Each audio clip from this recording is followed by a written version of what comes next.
Okay, I think we're going to get started now. Again, welcome to the webinar, Telling Stories with Data. This is going to be our last Data Talks event this year. Hopefully you've been able to attend some of the others. I'm Sue Acton, Assistant Director of Data Analytics and Evaluation at the Career Advising and Professional Development Office at MIT.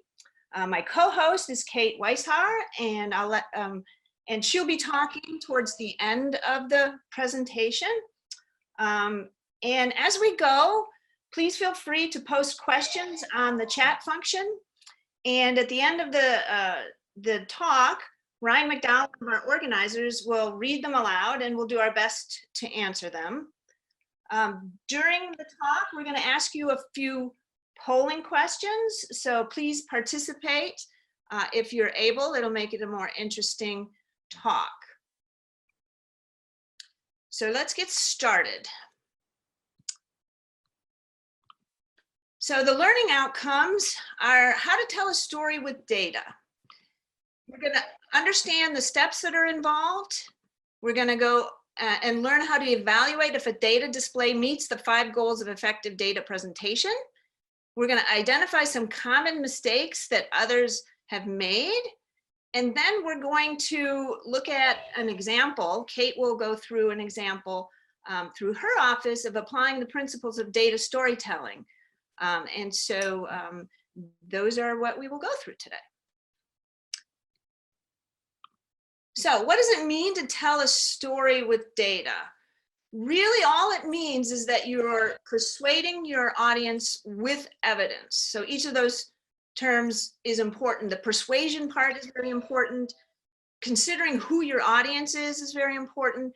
And then the evidence that you use. So here's an example of when our data fails to persuade. These are student opinions of food on campus, put together as a 3-dimensional pie chart. And so there are those happy with food, unhappy with food, neither happy nor unhappy, or don't eat it. So I'd like you to look at this graph and tell me, based on this data, which populations of students do you think is the largest? Is it the ones happy with the food in the darker blue, unhappy with the food in the lighter blue, or do you think they're equal in number? And so I'd like to poll you. So if you see the poll showing up, please enter what you believe is the largest of the groups there.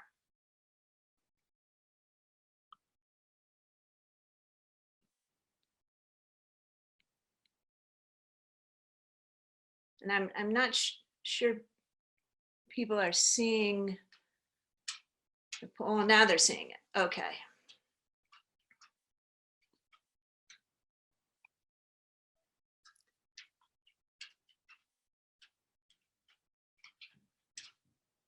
Okay, great. We have some good responses. I'll give it another couple minutes, or a minute maybe, to finish.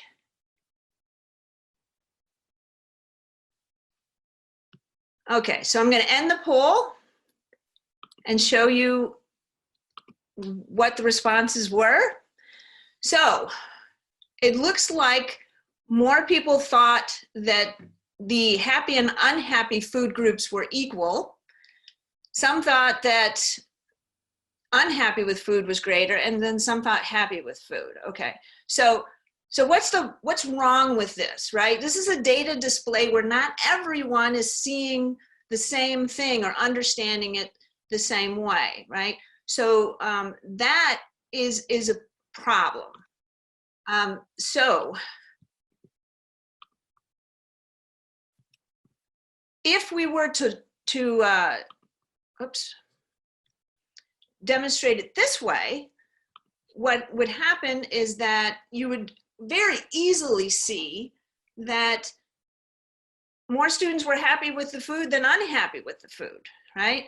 And I doubt that anyone would read this bar chart incorrectly, right? So it's very clear. In fact, the dark blue bar, the happy with the food, is relative to the other is actually 25% bigger than the blue bar. And then overall, it's 12% larger for all the students. So how you display the data really matters to what people are perceiving. And so we'll go through some of the details of how to think about how the brain perceives that information going forward. So, but let's start from the beginning and let's talk about how to tell the story with data. That's how to tell it wrong, right? How to show a graph wrong, but how do we do this correctly? Well, we start by establishing our goal, and then we choose our data appropriately. Then we display the data, and this is where I'm going to spend the most time. And then we put it all together to make a persuasive argument. So let's talk about establishing your goal. So for your goal, you want to decide on the specific action you want from your audience. And even when you're giving a general talk, you always want to think in terms of what you want your audience to do after you're done, right? When you have that kind of an action-oriented response, you keep things more focused and you deliver appropriately. So for example, when I finish this presentation, my audience will blank. So what is it you want them to do? Here's some examples. It might be support a requirement for students to take an ethics course. It might be authorize a pilot program for undergraduate advising, finance a new website for our audience, or give me more resources for something. So you should always know what that goal is in your story. So now that you've established that goal, you have to decide what data is appropriate to achieve that goal, right? So your story should pull in different types of data. And that might be MIT course listings. It might be student surveys, research articles, financial data, offerings at other schools. This is often, left off, but it's very important to benchmark things to show what others are doing, and so on. So there's lots of different sources of data, and the more different sources you bring in, the stronger your argument can be because they're from different audiences, right? So as an example, if I wanted to convince MIT to make an ethics course requirement, then I might pull in course listings as the one of the data sources. So we need to make sure our data serves a purpose. So for example, for an MIT course listing, I might show that ethics course offerings are minimal in some schools on campus. So there's a disparity there. I might look at student surveys and say that many students don't feel that MIT contributed to their ability to analyze ethical issues. I might pull in research articles, like a Sloan professor has shown that ethics can be taught. So by pulling in this information from different sources, I'm bolstering my argument, and each of the data sources has a purpose, right? So you want to know what that purpose is so you can put your story together and so on. And I know that data sources have been talked about at one of the other data talks, so I'm not going to go into further than that, but it's putting that together with other things. So you've established your goal, you've chosen your data, which has a purpose. Now we're going to display our data. And so this is where I'm going to spend the most time, because this is where people always know what to do. So there's 5 different steps within this display your data that you want to consider. The first is value relations. And this may seem quite obvious, but it really isn't. And I'll show examples why it's not. Quantitation. So quantitative perception differences are very important, and we'll go through that. The use of color, chart junk or extra junk, as Edward Tufte calls it, we will talk about and why it's important to consider it. And then the point of the visual. And so putting it all together and making sure that everyone in your audience gets the same point from your visual. Unlike that pie chart that I first showed, where obviously different people got different points from that visual. You don't want that to happen, okay? So let's talk about value relations. So data visualizations are relational, right? This is Y relative to X. It's something we learned in elementary school, but it's often actually forgotten. And so the first mistake is choosing a poor format. So here's a poor format choice. So this is another college that did a 2019 cap and gown survey, and they wanted to show the outcomes. So they showed here a colorful visual, but it actually is very confusing to figure out exactly what is meant by this visual. You should be able to know very quickly what is meant, but you have this large upside down teardrop in dark green that says 86% have firm plans. Okay, that makes sense, right? Then you have these kind of hills underneath with their upside down teardrops, and you'll notice that the green one and the orange one are both 14%, but one of the teardrops is higher than the other. Does that have any meaning? Why is it higher? Usually when we're thinking numbers, there's some relation to where the numbers are put. If you notice the red hump, there's a 4% indicated there, but right next to it is a 69%, but those hump sizes don't relate really to one another. So that doesn't make sense. And how does the 69% relate to the 86%? Is it part of it or not? So it's actually a very confusing way to present data. And so I'd argue that if it takes your audience minutes to figure out things, and this is actually, should have been very simple, then you're probably not doing it right. And so trying to be, graphically pleasing is nice, but it has to be understandable quickly, okay? So poor format choice impacts rapid audience understanding. So I'm going to show you a graph, and I'm going to give you 5 seconds to develop an answer to the accompanying question in the polls, okay? So you're going to get a very brief time to try and figure it out, okay? So what happened to gun deaths right after the Stand Your Ground gun law was enacted?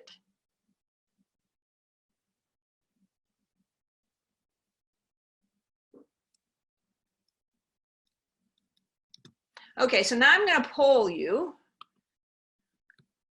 Let's see if I can get poll number 2 up.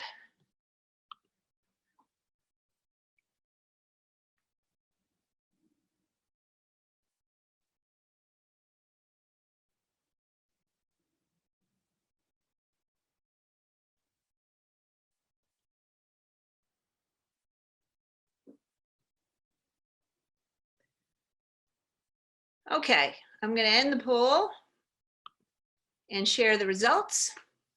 And so what you see is that not everybody read it the same. Now, I know I only gave you, a very short time to figure it out. But what you want is you want it to be very obvious. You want the audience to not have to do a lot of work to figure something out, right? So most of you, 44% thought it went down, which is correct. But look how many thought it went up, 36%. And then we have some of the others. So, but let's look at, oops. I'm going to move this poll out of my way. So the mistake is using an unusual orientation of the axes. So if you look at the y-axis here, instead of the numbers going up in an upward direction, going higher, they go up, but they're going down. So it's very confusing. So this was a graph put out by Reuters News, and what they were trying to make it look like was dripping blood, right? So they colored in the area there, and they made it go down as if it was dripping, right? But the problem was, by using that unusual orientation, it really should be flipped horizontally. The unusual orientation caused people to think that the gun deaths went down, because we are used to reading graphs in a certain way, right? That's how we were taught. that up means positive and down means negative, right? So this was misinterpreted by many people, and so they had to retract and take this down because it was confusing. So again, when you try and get a little clever, you can actually get the wrong message to your audience. So be careful of orientations. You should stick with things that are standard so that people, you are pretty sure most people are going to read it the correct way. Okay, so let's move to the next slide. So one of the issues is not starting at 0 when appropriate. So this is a big one, and this happens a lot. So for example, look at this graph and tell me roughly what fold difference is there between people on welfare and people with a full-time job. There's no poll for this, but you can just look at it. So if you take a look at it, you'll realize there is no y-axis legend, right, at all. No numbers on the y-axis. There's only those two numbers stuck in the middle of the chart, the 108.6 and the 101.7. But most people are visual when they look at graphs. They don't pay as much attention to the numbers as they do to the, like the visual, the bars here.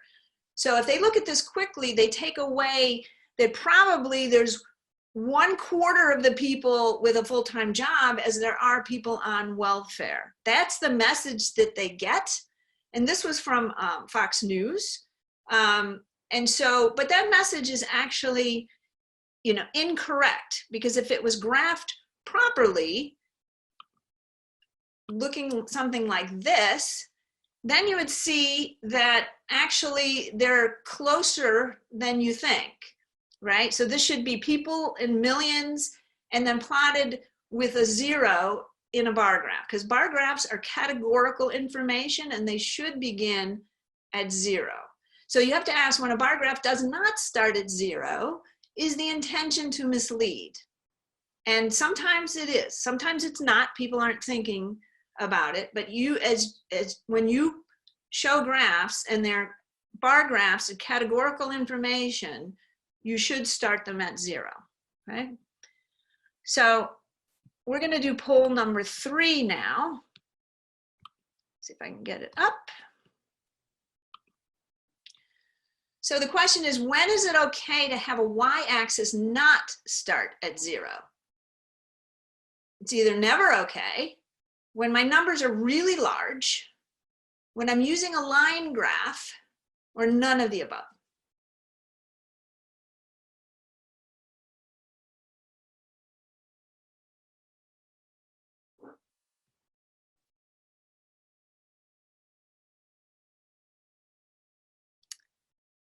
Okay, I'm going to end the poll and I'm going to share the results. Okay, so we can see that it's pretty evenly split here between what people think, you know, you can do, or when you can not start at 0 for the y-axis.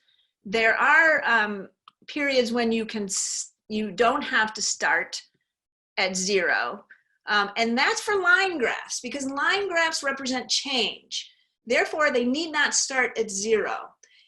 Intuitively, we've learned over time that when there is a line, that means the change in data, it's often over time, it might be for another thing, but it's the change. And so intuitively, we don't need to start at 0 because we know we're looking at change, okay? So it is okay not to start at 0 with line graphs. Now the same data there, let's look at that data actually. So this was more students are earning their high school diplomas than ever before, and this is the change over time, and the high school graduation rate is on the y-axis. But if it was actually originally plotted as a bar chart, and this is shown here, but it can be misleading. So this is under President Obama. More students are earning their high school diplomas than ever before. So they plotted it as a bar chart, right? So they're on the very left-hand side, the 75% is actually 5 books worth in their plot. And on the right, it's 80, the 82% are 16 books. But if you don't pay attention to the numbers, which most people don't do, and they just look at the size of the book stack, one would perceive that it's tripled over that time period, right? Because we think about things visually that way. So that is kind of, it's confusing, and it portrays the information incorrectly. So when there's change over time, you should really consider using a line graph, and then you don't have to start at 0. But if they wanted to use this in a categorical way, they should have started the y-axis at 0. Okay. Mistake number 4 in these y versus x value relations is comparing apples to oranges. So back to this Fox News graph, what they did, not only did they not start at 0, they actually mixed up things and implied that they were similar. So what was really the case is the people on welfare included children, and the people with a full-time job, no children were included. Well, children are not allowed to work full-time jobs. So if you really looked at adults, then you would see a completely different story, and that the people on welfare would be about a quarter of what they're showing here. So it's not a fair comparison. So if you actually plotted this data right, you get the completely opposite result of what they showed. And so it's very important. And in science, we don't plot, because I'm a scientist, we don't plot data sets from different sets of data in the same graph, because it's known that, you know, we have to control for things, they're done in the same experiment, and so on. It's not the case in higher ed, but you should really be careful when you plot things together that you're comparing apples to apples, okay? Mistake number 5, using double y-axis graphs. So double y-axis graphs can be used to mislead, or can be just misleading, you know, not on purpose. So if I have this data set plotted the same way, and I just left off the axes on purpose, but if it's plotted like that, and then you plot another piece of information or graph on top of that on its separate axis, you can make it look like the green line doesn't rise like the blue line, right? But if you take that green and you stretch the data by changing the axis, you can make it look like this. And then you could say, look, the green rises like the blue. Or you can squash it and change the y-axis so it looks like this. So the blue rises to meet the green. So you can actually draw different conclusions just by plotting the data differently if you use double y-axis graphs. So in general, you should not use double y-axis graphs. It would be in a very limited circumstance where that would be appropriate. And I wanted to show you a piece of data that is interesting, because double y-axis graphs suggest relationships that may not exist. So here's a double y-axis graph. And this is from Tyler Vigen's website showing spurious correlations. In red is the worldwide non-commercial space launches, and in black are sociology doctorates awarded. And it looks like they're correlated, right? Which they are in terms of the correlation coefficient, but they really have nothing to do with each other. So you should not be plotting them on the same graph, right? They're very independent events. And there's no reason to believe they should be correlated. They just happen to be. Okay, so that's value relations within the data display category. How about quantitation, quantitative perception differences? Let's talk about that. The first mistake is not understanding quantitative difference perceptions of visuals. And this is one where we often get it wrong because we really haven't thought about it or been taught. So I wanted to do another poll. Oops. Let's see if I can pull this up. Oops. Brian, my polling is not working now.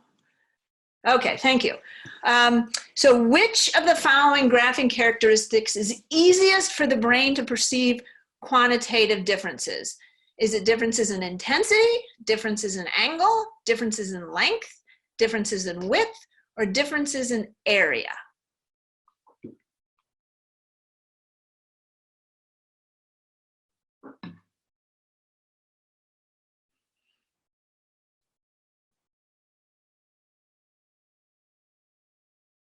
Okay, I'm going to close the poll in just a few seconds. All right, I'm going to end the poll and share the results. Okay, so half of you thought it was length, which is correct. But some of you thought other things. Area, width, angle, and intensity were easiest for the brain. Well, this has actually been studied, and I'll show you some of the data for this on the next slide. So this was an older study done by Cleveland and McGill, where they looked at these different example. They looked at position on a common scale on the left, the dots on that scale, and compared it to the ability to tell differences in angle amounts.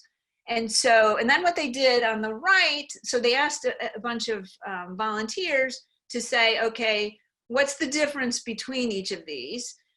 And so they plotted the error from the true difference, right? So there's a true difference, say, in the angle size, but what people guessed was the difference, right? What they found is that people were better at judging position differences than angle differences from the true differences. So in general, these are the results. For quantitative perception, length and 2D position are better than most other attributes. 2D position is a little bit better than length in general, but length is quite good too. The others are not so good. Width is not so good. Angles are not so good. Intensity is not good. And area seems to be the worst for the brain to perceive quantitative differences. So when you have a choice of choosing how to display data, and this was the example of the pie chart. The pie chart was bad in the beginning for two reasons. One is an area comparison, can also be considered an angle comparison, both of which are not good. Also, I threw in 3 dimensions, and we'll talk about that in a minute. But you're better off choosing, you know, a scatter plot or a bar chart than you are some of these other methods in terms of the brain's perception of differences, okay? So mistake number 2 is using 3D when unnecessary, as I mentioned. So quantitative perception differences by the brain. 3D is generally not a good idea, and I'll demonstrate this here. I drew these tables, and most people would think that the table on the left is a little bit longer and a little bit skinnier than the table on the right, right?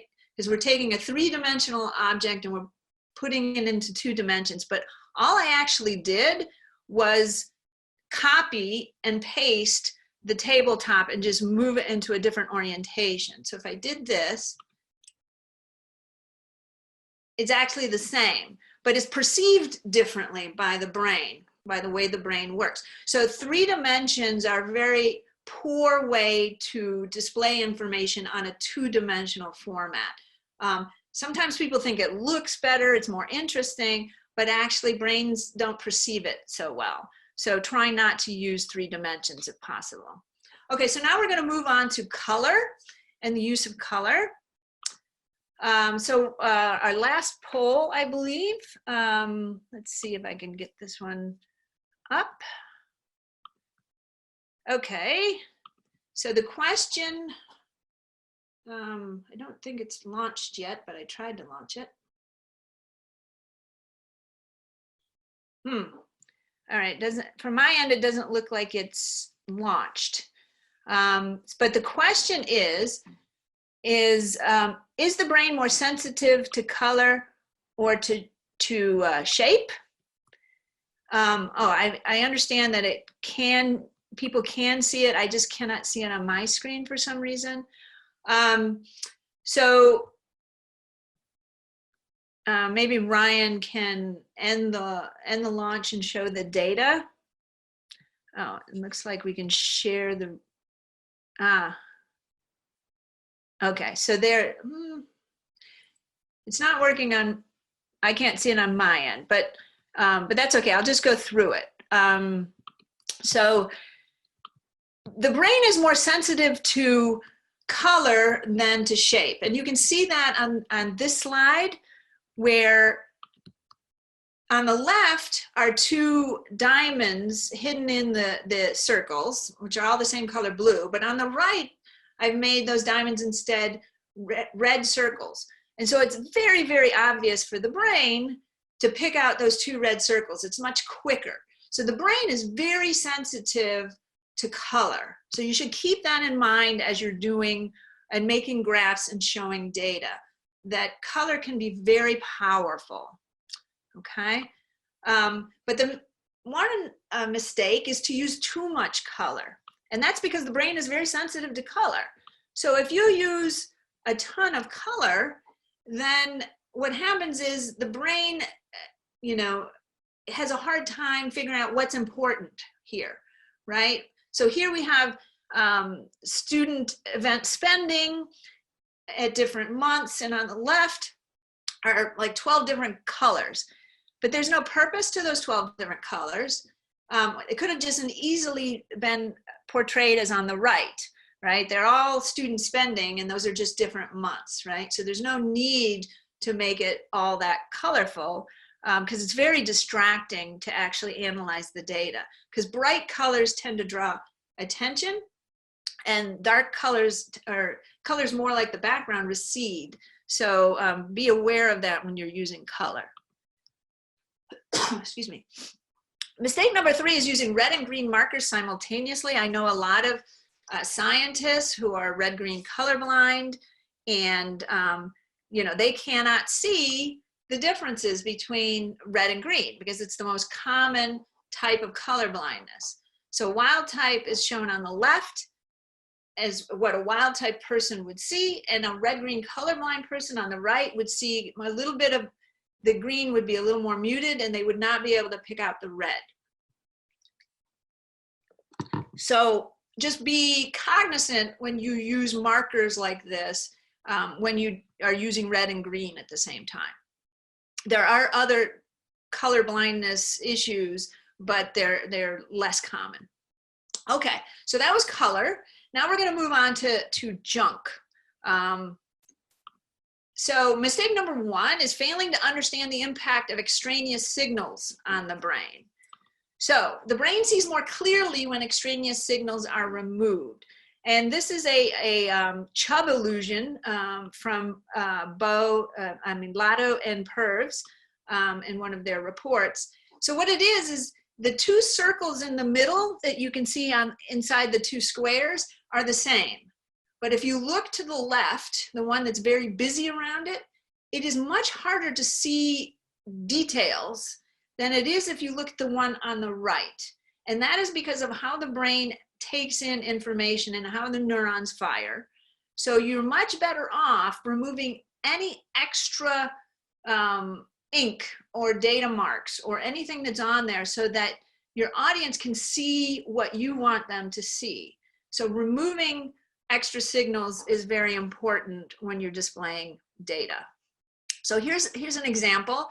I found this data on the MIT enrollment site and just plotted it one way. This is female MIT enrollment with the data all at the bottom there. And so if the point I wanted to make was that female enrollment is rising, and that's due mostly to graduate students, there's a better way to display this. And that would be a much cleaner way, would be the graph on the right, where I remove all the detailed data, and I remove a lot of the numbers on the y-axis because they're not necessary, and I just clean the entire thing up. And so it's very clear that MIT female enrollment has been rising, and that's due primarily to graduate student female enrollment. Okay, so clean up your graphs and make it very easy for the audience to understand your point. Okay, so the last thing is the point. What is the point? Make sure that point comes across. So there are a couple things you can do after you've done value relations, quantitation, color, and junk. And the first mistake that people do is failing to rank order when appropriate. So if I were to show you the goal areas of higher ed administrators from a survey, this is a 2016 Helix survey of 480 higher ed administrators who were asked, what types of changes are you trying to affect based on findings from your data? And so if I plotted it like this, what happens is that your brain begins to look down and says, okay, what's the biggest bar, right? So it'll look down and it'll say, okay, program decisions are the most common reasons and types of changes that we're trying to affect in higher ed. And then your brain is going to try and find the next biggest. And it probably will start back at the top because we're used to reading from top to bottom. And it'll say student support, but then it'll say, well, no, actually manage grow enrollment is the next biggest. Okay, and then your brain starts popping around trying to make sense of the data. Your eyes move, whether or not you intend them to. It's called saccades, where it moves right around the screen trying to pull in all that information and make sense of it. So what's better off to do is you should always rank things if you can. So if I showed it this way, what would happen is the cognitive load on the audience goes down, right? Because they know that they can just read from top to bottom on the left. Program decisions are the top types of changes, then managing and growing enrollment, then student support, marketing, general improvements, and so on, right? So it really is helpful for your audience if you rank order things. Okay, what else should you do? So the mistake number 2 is failing to make the title and labels clear. So here's a title that makes my point, say the point I want to make in the data is this. At MIT in the fall of 2019, the military science scheduled more undergraduate classes with the STEM ethic in the description than did the School of Science. So what I'm trying to say here is the military did more than the School of Science. That's a point I want to show to others, right? So my title makes that clear. Now in the sciences, we don't do this. When we write journal articles and reports, we only do things like, that in the results section, but not in the graphs. And there are reasons for that. But in higher ed, you really should consider using your title to make your point, to make it very easy on your audience, okay? Even more so, besides ranking and then having the titles and labels clear, is if you fail to use color to emphasize the point, you're also missing an opportunity. So if I showed it like this, where I have rank order, I have a clear title, and I have highlighted military science and science by giving it a different color, it becomes very obvious what my point is on this graph, okay? And the audience doesn't have to guess what I'm trying to get at. So consider doing those 3 things in the end to make sure that you've made your points clear. So those are the 5 ways of thinking about displaying your data to get your complete point across, okay? So we've established goals, chosen our data, displayed our data. What next? We are going to make a persuasive argument. So I'm only going to talk about this briefly for the sake of time. There are 3 points: ethos, logos, and pathos that you want to think about. And this comes from Aristotle's Powers of Persuasion. All right, when you're putting this all together, you want to touch on these 3 things. First is ethos, which is your credibility, right? This is why should your audience believe you? Well, you need to be confident when you're giving it in person, which we're not doing anymore. You have eye contact with your audience. You are sharing your goals with your audience. You have shared goals, like we're all, you know, higher ed administrators, and we all want to do better. That's why we need to do things this way. So you're in their same tribe, right? And you cite experts, which gives you credibility. Okay. Logos is the logic of your presentation or your argument. This is the why my argument makes sense, because I've used concrete and specific examples. I've used real cases, which Kate will talk about a real case coming up. There's flow to the story, and it is a story. It's not just pieces of information, but it makes sense in a logical order. And then finally, our emotions. And this is one where scientists don't use these. And we're kind of trained not to, but it's a bit of a missed opportunity, and certainly a missed opportunity in higher ed. And why do you use emotions? It's because why this matters, right? Why it should matter to your audience. You try and connect to the need, right? I would make the argument that I think we need our students to be ethically trained, for example. You might, if it's a talk, use visuals that elicit emotion. And if you're in front of an audience, you'll use body language and facial expressions that mimic your either concern or you're happy about something, because your audience actually autonomically mirrors what you do, whether or not they intend to or not. There's an autonomic response. And so you use those things. Okay, so that's how to tell a story with data: establishing your goal, choosing your data, displaying your data, and then making a persuasive argument. Now we're going to go ahead with Kate's example of how she told a story with data. And I think she's going to take over. Can everyone hear me? Are we good? Okay. So thank you, Sue. I'm going to talk a little bit about how we are justifying a switch from a current P&R experiment conducted through the Committee on the Undergraduate Program to a new plan for what we call flexible P&R. And there's a lot more information that you can dig into about this. This is just going to be a very shortened version of a presentation we often give, but hopefully it should give you a sense of why we are changing our original plan. So the original P&R experiment allows students to take up to 3 science core subjects, so out of the 6 that they have to take total, after the first semester on pass no record. The first semester is still pass no record for all subjects. And the goal of that is really to encourage more exploration in the first year. And what we've seen so far is 3 major changes. The first is that there has been increased opportunity to explore.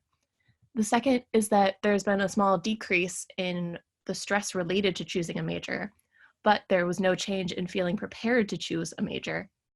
And finally, there were some changes around grades. So there was no change in overall GPA, but there was a decrease in some Science Core GIR grades and an increase in HASS GIR grades. So when we say increased opportunity to explore, what do we mean by that? The first part of it is looking at how many Science Core GIR students are taking and who those students are. So on the left-hand side, you can see the number of advanced credits students have for Science Core GIRs. So these are through advanced standing exams or AP credit. And the bulk of our students have 0 or 1 coming in. And in past years, that meant that they take 3 Science Core GIRs in their first semester. And this leaves very little room for them to explore potential majors. By instituting the experiment, we were able to shift that so that instead of 77% of our class doing 3 or 4 Science Core GIRs in the fall, we're down to 41% this year. And with this chart, you can see that the color is actually very important. So just to step back a moment, if you look at just having the color versus just having the text, your eye immediately figures out the difference with the color. You can see that fall 2018 and fall 2019 were significantly different from fall 2017. Whereas with just the numbers, it takes a bit more time to see that change. Another way to look at more opportunity to explore is to think about how many Science Core GIRs people took in each semester. So in the fall, there was roughly a 6.1 unit shift on average. So that amounts to about every other student taking 1 fewer Science Core GIRs.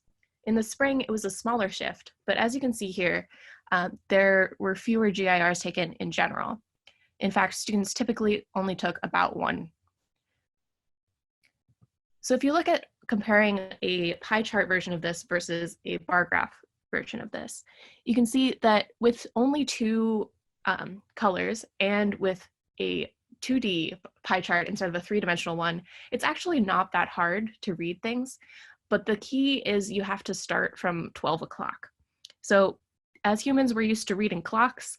We can see, okay, the first one appears to be about 2/3, second one is a little bit more than half. However, I chose to use bar charts in this case because I wanted to show the shift rather than looking at the fraction for each term. So when you dig into what the students actually explored with their spare time, the number of unique subjects went up. And students deployed those extra units across all 5 schools. So on the left-hand side, you can see how the major declaration was spread out for the current sophomore class. So most of them declared engineering, followed by science, and then the other 3 schools had far fewer. However, when you look at how they deployed their extra units, there was actually more of an increase in SHAS, architecture and planning, and Sloan, compared to what you might expect for students just taking classes in their intended major. We also surveyed students about their major-related stress, and in 2019, the first year of the experiment, fewer students found the decision-making process stressful.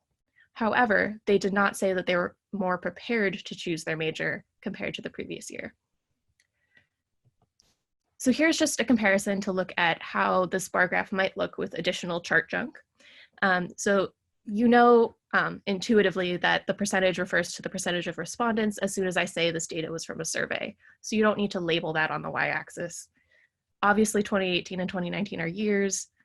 And I also took away the neither agree nor disagree category in the left-hand side because anyone who's taken a survey before knows what the Likert scale categories usually are. So just knowing that it's a scale from strongly disagree to strongly agree gives you enough information to get a sense of the chart. We also know that students were heavily utilizing the P&R option in the spring of their first year.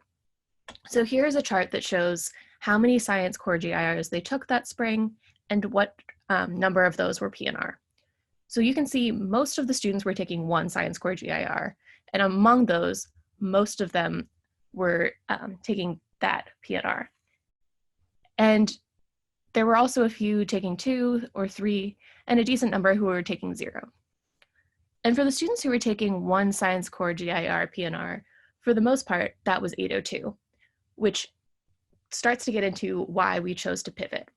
So you can see here the in-class question completion in Spring Physics 2, 802. And the blue line shows you 2019, the first year of the experiment, and the gray lines are previous years. So this is the class completion over the course of the term. And while 2019 started off fairly similar to previous years, the in-class question completion tanked and got near 50% by the end of the term, as students were prioritizing attending other classes and working on other classwork instead of showing up to class and completing their Physics 2 questions. And we heard a lot of concerns about this from the physics department, as well as from others who are just concerned about student participation in physics. So that led to a shift in strategy. And people proposed the idea of flexible P&R, where instead of designating science core subjects at the beginning of the term, you instead are choosing to change the classes to P&R after you see your grade. And this represents a significant shift, but people believe that it will help students stay motivated throughout the term, and they can then use this as a safety net rather than as an excuse to not try as hard in the beginning of the term. We also know that students are feeling very overwhelmed, and this is particularly the case in upper level years. So while the current P&R experiment eases some of the stress in the second semester and early sophomore year, as well as some of the stress around choosing the major in the first year, we really need to target more of our efforts towards upper level students feeling overwhelmed. And with the flexible P&R option, Students can use this on any class at any time during their 4 years, which will hopefully help ease some of this overwhelmed feeling that the upper level students are feeling. So overall, the flexible PNR has a number of benefits. It could reduce stress in all 4 years. It's discipline agnostic, so it doesn't encourage students to try less hard in their science core GIRs. It really encourages effort throughout the term. There's more options for its use, and it simplifies the system. So while the PNR science core option promotes exploration, particularly in the first semester, by getting students to shift some of those GIRs out of the first semester and into later terms, the flexible PNR does have many options. So that was a very quick run through of everything. We can take some questions if people have them. And I can post a link to more resources in the chat in case you want to dig more into the experiment.